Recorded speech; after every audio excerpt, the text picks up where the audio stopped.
कि आपका आलाकमान आएगा, आपको जिता के चला जाएगा। एक बार जय श्री राम बोलिएगा, जीत जाइएगा।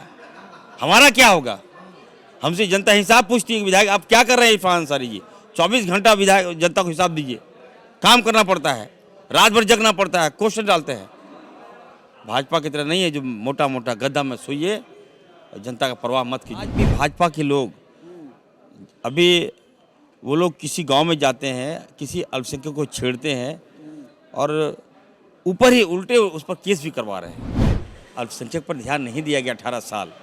आज आपके पास सत्ता है, आज आपके पास पावर है, तो अगर आज आप विकास नहीं कीजिएगा तो कल हम किस मुंह से वोट मांगने जाएंगे उनके पास? विपक्ष जहां आरोप लगाता है कि वर्तमान सरकार सिर्फ अल्पसंख्यकों का सुनती है, तुष्टीकरण की राजनीति करती है, वहीं सत्ता पक्ष के विधायक इरफान अंसारी कह रहे हैं कि इस सरकार में तो अल्पसंख्यकों की सुनी ही नहीं जा रही है। क्या दिक्कत हो गया? कौन सा ऐसा उदाहरण है आपके पास जहां अल्पसंख्यकों को अनसुना कर दिया जा रहा है? देखिए, राज्य जब भाजपा का था यहाँ, तो उस समय सबसे बड़ी भूमिका आदिवासियों के बाद किसने लगाई तो वो अल्पसंख्यकों ने लगाई, और 101% पोलिंग हुआ है अल्पसंख्यक का। मतलब 1% फर्जी, मतलब कहने का मतलब समझिए ना, फर्जी क्यों बोलते हो? 100% बात आप कर फर्जी 100% बोलिए ना। मतलब 100% का मतलब कि एक भी वोट किसी को नहीं दिया गया। अल्पसंख्यक लोग सिर्फ कांग्रेस को दिया और जेएमएम को। हाँ, जो ये तो आंकड़ा अपना मन से आप पेश करते हैं। अब बात तो सुनिए ना बाबू, हम पेश, और वो अब हमसे पूछ रहे हैं कि आप लोग हमारे लिए क्या कर रहे हैं। हम लोग आज भी दहशत में हैं। आज भी भाजपा के लोग, अभी वो लोग किसी गांव में जाते हैं, किसी अल्पसंख्यक को छेड़ते हैं और ऊपर ही उल्टे उस पर केस भी करवा रहे हैं। इस सरकार में भी ऐसा हो रहा है? ऐसा अभी भी हुआ है। कहाँ? उदाहरण स्वरूप बताइए। ये भी हजारीबाग की घटना है, दर्जी मोहल्ला। हाँ। वहाँ पर क्या हुआ, एक मौलाना नमाज पढ़ के आ रहा है, तीन लड़के, आरएसएस एबीवीपी का लड़का उसको छेड़ता है। विरोध यदि कोई करने के लिए गया, उसके बाद 100-200 कार्यकर्ता उस पर लूज लेता है भाजपा का। तो ये तो लॉ एंड ऑर्डर हमारी है। अब काम भी हम नहीं दे पा रहे हैं, ऊपर से और इल्ज़ाम पे इल्ज़ाम, जेल पे जेल हमारा लोग जा रहा है, केस पे केस खाया जा रहा है। तो हमने ये बात कहा कि सरकार को अब ध्यान देने की आवश्यकता है, क्योंकि अब भाजपा वाले का मनोबल अगर नहीं तोड़िएगा, एबीवीपी का मनोबल नहीं तोड़िएगा, आरएसएस का मनोबल नहीं तोड़िएगा, ये लोग अनाप शनाप जो चाह रहा है वो आज भी वही कर रहा है। छेड़ भी रहा है, केस भी कर दे रहा है। छेड़ भी रहा है, केस भी कर रहा है। ये मैं कहना चाह रहा हूँ। और सदन में उठाइए तो ये लोग लूज लेता है बात। अकेले इरफान अंसारी क्या ये भाजपा से हम सक पाएंगे क्या? आज देखिए शून्यकाल, आज हम क्वेश्चन कर रहे थे, भानु जी फटफट खड़ा हो जा रहे हैं। भाई लगता है कि स्प्रिंग लगा दिया है, इसको चुंबक लगा दिया है, फट खड़ा। अभी हमने कहा कि आपका आलाकमान आएगा, आपको जिता के चला जाएगा। एक बार जय श्री राम बोलिएगा, जीत जाइएगा। हमारा क्या होगा?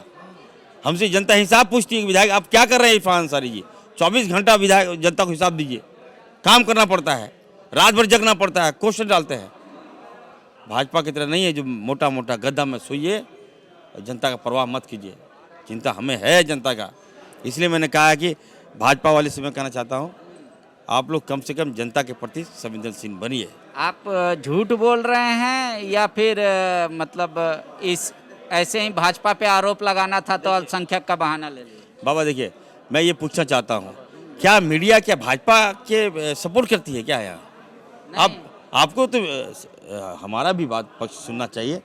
अब जो बीजेपी बोला वही आप लोग बोल देते हैं, ये अच्छी बात नहीं बाबा। आप भाजपा को आप नेगेटिव कीजिए बाबा। नहीं, नेगेटिव हम नहीं कर रहे हैं। आप कह रहे हैं कि मुसलमान 100% सरकार को वोट दिया, मतलब कांग्रेस, जेएमएम, आरजेडी को, भाजपा को नहीं दिया। तो इरफान अंसारी कहते हैं डायनेमिक सीएम, मेरा fast friend CM Irfan Soren हो जाते हैं और हेमंत अंसारी हो जाते हैं। तो मेरा कहने का मतलब, या तो ये सब बात आप उनको बोलते नहीं, मुख्यमंत्री जी को, सिर्फ मीडिया को बोल रहे हैं कि अल्पसंख्यक का यहाँ पे कोई पूछने वाला नहीं है, या फिर इरफान अंसारी हेमंत जी को भी बोलते हैं लेकिन वो सुनते नहीं हैं। देखिए, हमारे सीएम साहब डायनेमिक हैं, नो डाउट, और उनके जो अंग हैं उनको मैं कहूँगा कि कम से कम इस पर थोड़ा ध्यान दीजिए। अल्पसंख्यक पर ध्यान नहीं दिया गया 18 साल। आज आपके पास सत्ता है, आज आपके पास पावर है, तो अगर आज आप विकास नहीं कीजिएगा तो कल हम किस मुंह से वोट मांगने जाएंगे उनके पास। आज आप देख लीजिए बाबा, उर्दू एकेडमी बिहार में था, मदरसा बोर्ड का गठन बिहार में था, वक्फ बोर्ड का जो गठन है था, मदरसा शिक्षक उसको न्याय मिल रहा था वहाँ। झारखंड अलग हो गया, बिहार में रह गया सारा मामला, झारखंड में नहीं हुआ है वो, ना वक्फ बोर्ड का गठन हुआ, तो यहाँ के बच्चे क्या करेंगे। तो मेरा ये कहना है कि आपको जब लगता है कि भाजपा 100 के और जय श्री राम का नारा लगा के जीत जाती है, तो या तो आप बीजेपी में आ जाइए, या फिर बताइए कि जय श्री राम का नारा रघुवर दास नहीं लगाए थे। देखिए इरफान अंसारी, सुनिए, मैं फुरकान अंसारी का बेटा हूँ, याद रखिएगा। कांग्रेस मेरे रग रग में है, हार जीत लगा रहता है। भाजपा में जाने का क्या बात, भाजपा वालों को मिला रहा हूँ कांग्रेस में। तो रघुवर जी क्यों हारे? जय श्री राम का नारा नहीं लगाए थे रघुवर जी। 25 जीत तो गया बाबा, कम है क्या 25 जीत गया? मैंने यही कहा ना कि जादू है लोग पास, इसका आला कमान आगे जीता चला जाता है। तो राहुल गांधी आएंगे इरफान के लिए वोट मांगेंगे, जीत जाएंगे इरफान? ये आपको लगता है राहुल गांधी नहीं जीता पाते? क्या बाबा अभी ऐसा से बोलते हैं। TheFollowUp.in.